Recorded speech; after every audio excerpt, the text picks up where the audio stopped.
Hello everyone. Today, we're diving into the fascinating world of psychology to explore how it can help us break bad habits. We're often told that changing our habits is simply a matter of willpower, but the reality is far more nuanced and, dare I say, far more interesting. Understanding the psychological mechanisms behind our habits can empower us to make lasting changes. Think of it this way. Our habits, both good and bad, have been sculpted over time by a complex interplay of our thoughts, emotions, and behaviors. Let's start by understanding the nature of habits themselves. A habit, at its core, is an automated behavioral response to a specific context or trigger. You walk into your kitchen after a long day, and without even thinking, you open the cupboard and reach for a bag of chips. That's a habit in action. The trigger, in this case entering the kitchen after a tiring day, sets off a chain reaction that leads to the habitual behavior. Now imagine you're trying to break that chip-eating habit. The first step is identifying the trigger. Is it the time of day? The feeling of exhaustion? The very environment of the kitchen itself? Once you understand the trigger, you can start to manage it. Perhaps you need to find a new way to unwind after work, one that doesn't involve stepping foot in the kitchen. Or maybe you need to restructure your kitchen environment, putting healthier snacks front and center. Remember, awareness is key. The more aware you are of the triggers that drive your habits, the more power you have to disrupt those automatic responses and choose a different path. It's about reclaiming your autonomy, about stepping out of the shadows of unconscious behavior and into the light of conscious choice. Now that we've delved into the importance of understanding and managing triggers, let's explore a powerful technique called habit stacking. This strategy leverages the power of existing habits to cultivate new, positive ones. Think of it like this. You're not trying to reinvent the wheel, but rather, you're hitching your wagon to a star that's already shining brightly in your behavioral sky. Let's say you have a well-established habit of brushing your teeth every morning. That's your anchor habit, the reliable routine. Now let's say you want to incorporate a new habit, perhaps 5 minutes of mindfulness meditation. Instead of trying to establish this new habit in isolation, you stack it onto your existing routine. So, you brush your teeth, and immediately after, you sit down for 5 minutes of meditation.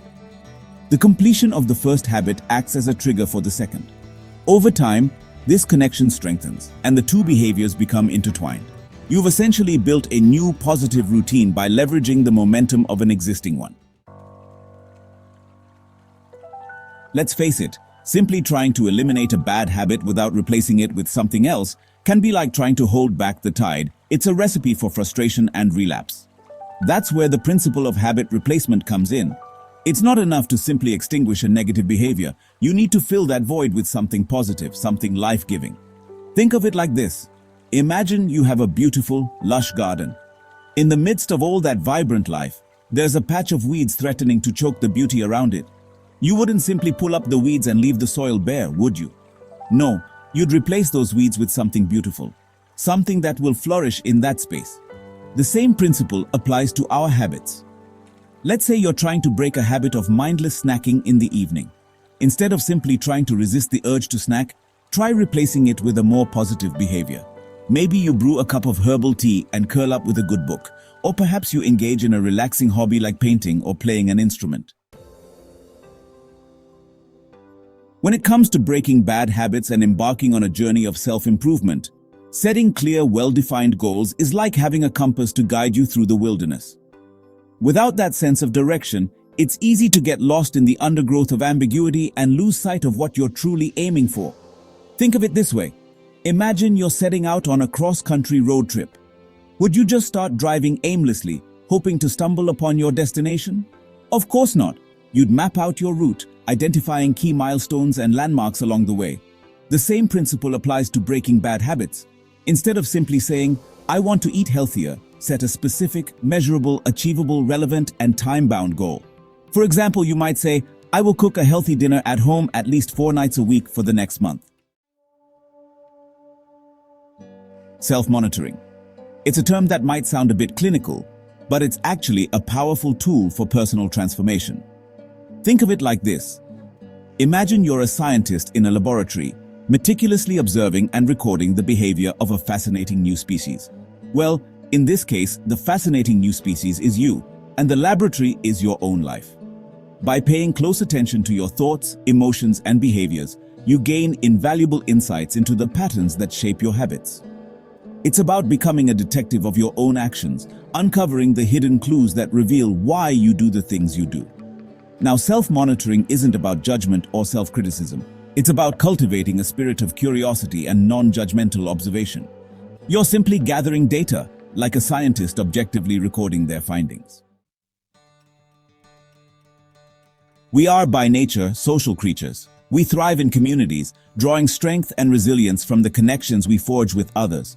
And when it comes to breaking bad habits, the power of social support cannot be overstated. It's like having a team of cheerleaders on the sidelines of your life, encouraging you every step of the way. Think about it. When you're facing a challenging situation, who do you turn to for support? It might be your family, your friends, a therapist, or a support group. The key is to surround yourself with people who understand your struggles, who believe in your ability to change, and who are there to offer encouragement and accountability. Sharing your goals with others can make you more likely to stay committed. It's like making a public declaration, which can increase your sense of responsibility. Stress. It's the silent saboteur of our best intentions, the uninvited guest that shows up at the worst possible times, often leading us straight back into the arms of our bad habits. When we're feeling overwhelmed, anxious, or exhausted, our willpower wanes, and those old familiar patterns of behavior can feel incredibly tempting. Think of it this way. Imagine you're a ship caught in a storm. The waves are crashing against the hull, the wind is howling, and the rain is blinding. In those moments, it takes an immense amount of effort just to keep the ship afloat. Similarly, when we're in the midst of a stress storm, it can feel nearly impossible to muster the energy and focus needed to resist temptation and stick to our goals. That's why it's essential to have healthy coping mechanisms in place to manage stress before it manages you. Our environment, it's the silent architect of our behavior, shaping our choices in subtle yet profound ways. Think about it. Have you ever walked into your kitchen, spotted a plate of freshly baked cookies, and found yourself reaching for one even though you weren't actually hungry? That's the power of environmental cues. Just as a clean and organized workspace can enhance productivity, a conducive home environment can support your efforts to break bad habits. It's about minimizing temptations and maximizing opportunities for success.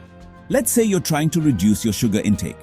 Start by decluttering your pantry and refrigerator. Get rid of the sugary drinks, the processed snacks, the temptations that call to you from the shelves. Visualization. It's a technique used by athletes, performers, and successful individuals across various fields. It's the art of creating a mental picture of what you want to achieve, of seeing yourself succeeding in vivid detail. And when it comes to breaking bad habits, visualization can be a powerful tool for change. Think of it this way. Imagine you're an archer aiming for a target. Before releasing the arrow, you take a moment to visualize the perfect shot. You see the arrow soaring through the air, hitting the bullseye with precision. Similarly, when you visualize yourself breaking a bad habit and embracing a healthier lifestyle, you're essentially programming your subconscious mind for success. You're creating a mental blueprint that guides your actions and increases your chances of reaching your goals. We live in a world obsessed with instant gratification, a world of overnight successes and quick fixes. But the reality is, true change, lasting change, takes time. Breaking bad habits and building new positive ones is a journey, not a destination. And like any worthwhile journey, it requires patience, persistence, and a healthy dose of self-compassion. Think of it this way. Imagine you're a gardener planting a seed.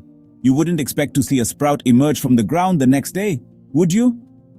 No, you understand that growth takes time, that there will be periods of dormancy, periods of rapid growth, and perhaps even setbacks along the way.